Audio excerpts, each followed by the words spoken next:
मित्रांनो नमस्कार, स्वागत आहे पुन्हा एकदा तुमचं माझ्या डीके टीचर सपोर्ट या युट्यूब चॅनलमध्ये। मित्रांनो, नवभारत साक्षरता अभियान या अभियानांतर्गत जे आपल्याला काम करायचं आहे म्हणजे निरक्षर उल्हास ॲपमध्ये ऍड करणं आणि स्वयंसेवक ऍड करणं, त्यांना टॅग करणं, एवढंच काम आपल्या शिक्षकांचं आहे। पण ते काम करण्यासाठी शिक्षक हा सर्वेक्षक म्हणून आधी ऍड झाला असला पाहिजे। आता सर्वेक्षक म्हणून शिक्षक ऍड कोण करतं तर मुख्याध्यापक करतात।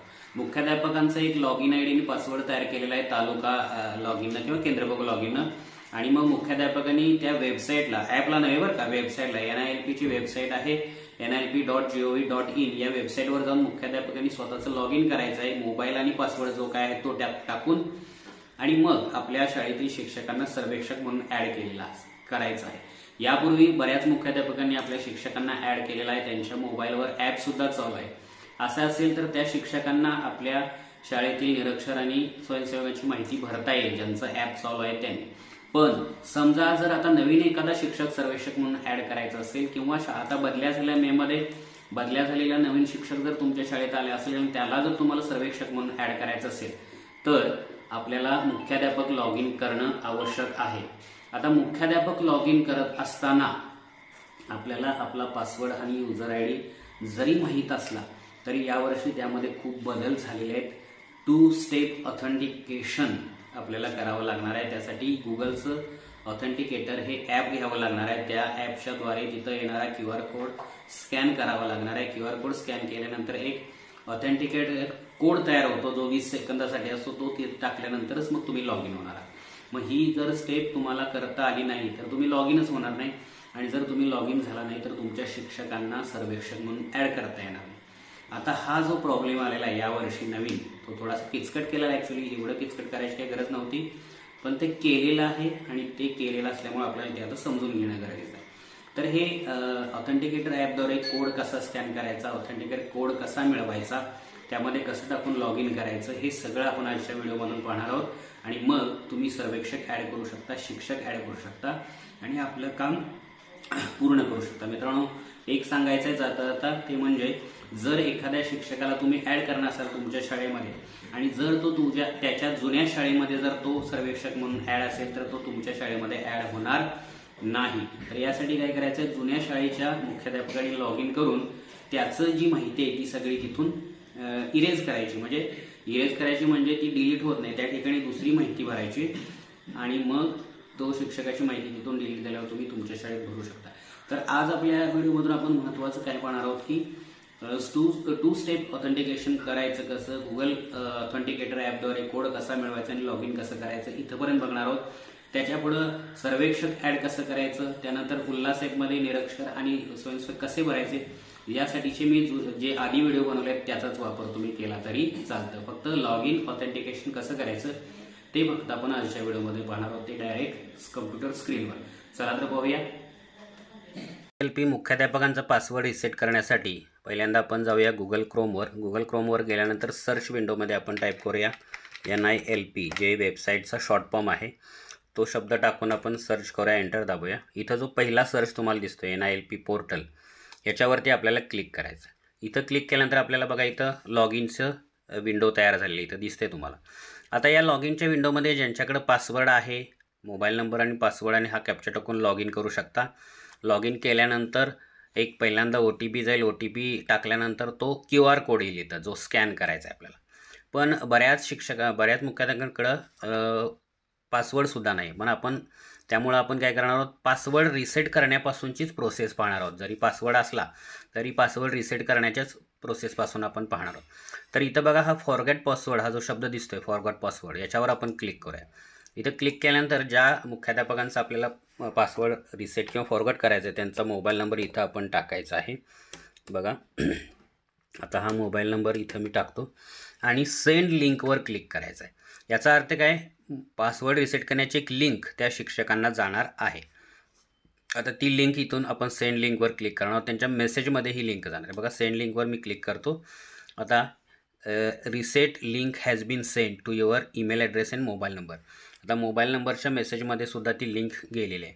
आता मी त्या शिक्षकांना किंवा त्या ज्यांना लिंक गेलेली आहे मुख्याध्यापकांना, त्यांची लिंक इथं मी व्हॉट्सअपवर मागून घेतो, म्हणजे ती लिंक कशी असते हे पण तुम्हाला दिसेल।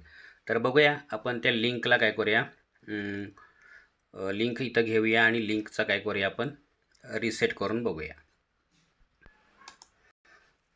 मित्रांनो, इथं बघू शकता, इथं व्हॉट्सअपवर ही लिंक त्यांच्याकडून मी घेतलेली आहे. ही जी लिंक आहे ही लिंक आपण रिसेट पासवर्ड केल्यावर त्यांच्या मेसेजमध्ये जाते, ईमेलवर जाते. आता ह्या लिंकवर क्लिक केल्याबरोबर आपल्याला पासवर्ड बदलण्याची विंडो ओपन होते. बघा, मी या लिंकवर क्लिक करतो. डायरेक्ट लिंकवर क्लिक केल्यावर इथं बघा न्यू पासवर्ड, व्हेरीफाय पासवर्ड. आपल्याला आता इथं पासवर्ड बदलायचा आहे. आता जो पासवर्ड तुम्हाला ठेवायचा आहे तो पासवर्ड तुम्ही इथून ठेवू शकता. त्या पासवर्डची लिंक आपल्याला काय होणार आहे, इथं तो पासवर्ड आपला तिथून पुढे चालू राहणार आहे.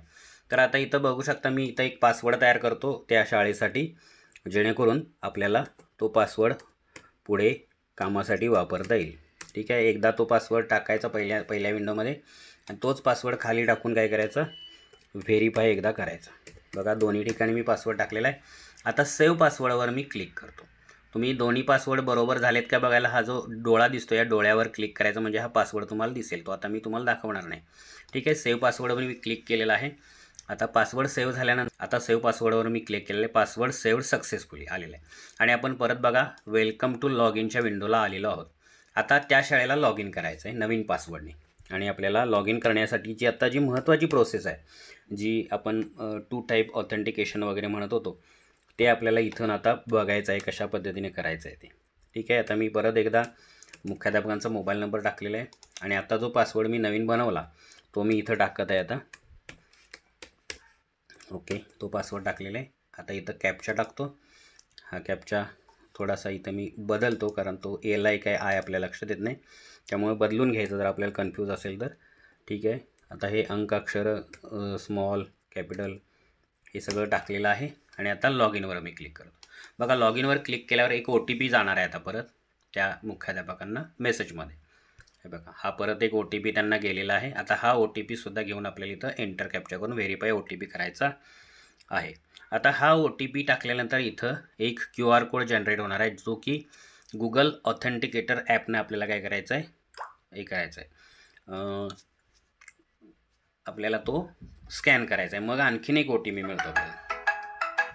ठीक आहे, नांबा इथं मला त्यांचा फोन आलेला आहे. 3491. हां, परत सांगा सर. 96 3491. 96 ठीक आहे सर, ओके. आता बघा, हा मी OTP त्यांच्याकडून घेतलेला आहे. आता इथं मी कॅप्चा टाकतो.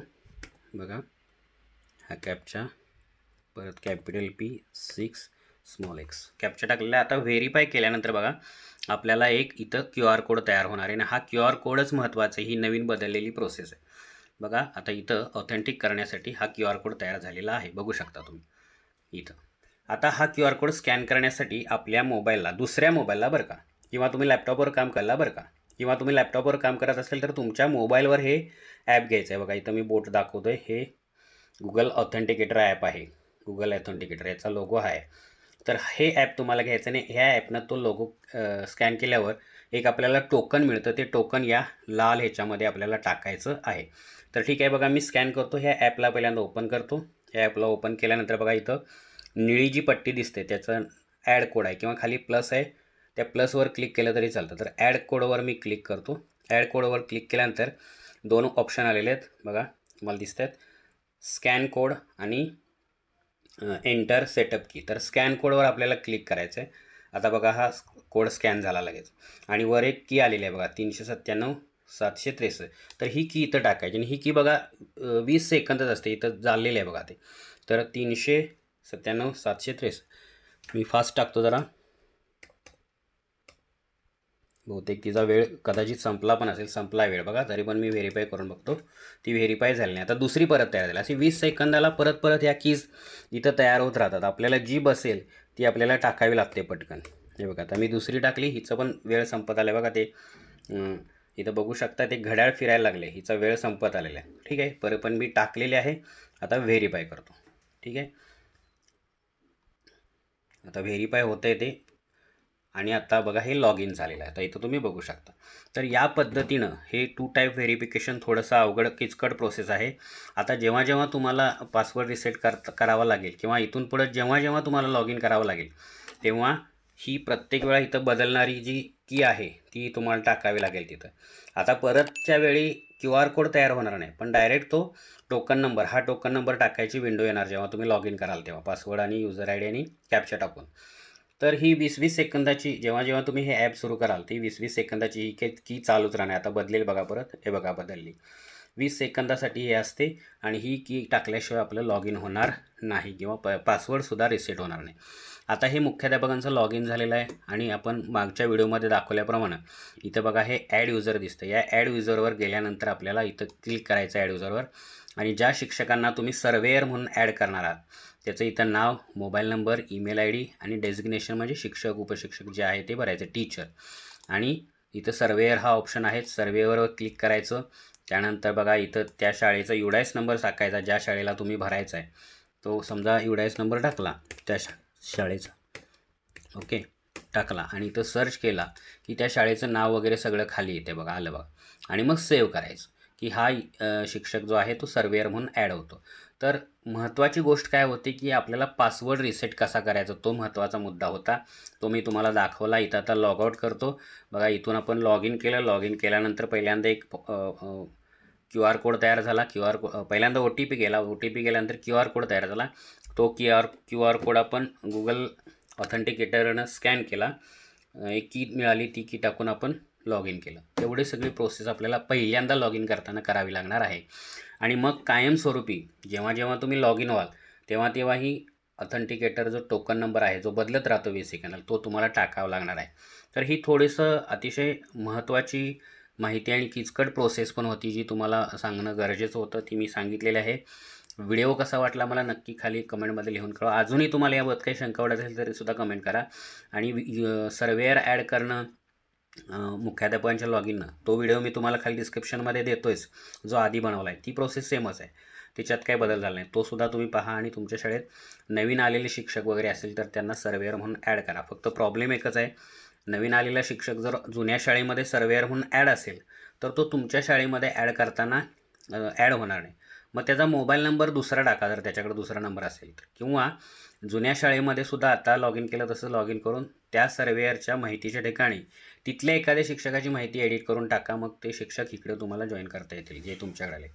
तर ठीक आहे, आजच्या व्हिडिओमध्ये इतकंच. व्हिडिओ कसा वाटला मला नक्की कमेंटमध्ये लिहून कळवा. जास्तीत जास्त लाईक आणि सबस्क्राईब करा. सबस्क्राईब करायला आपण कमी पडत आहात, सबस्क्राईब करा. भेटूया पुढच्या व्हिडिओमध्ये. तोपर्यंत take care and good bye.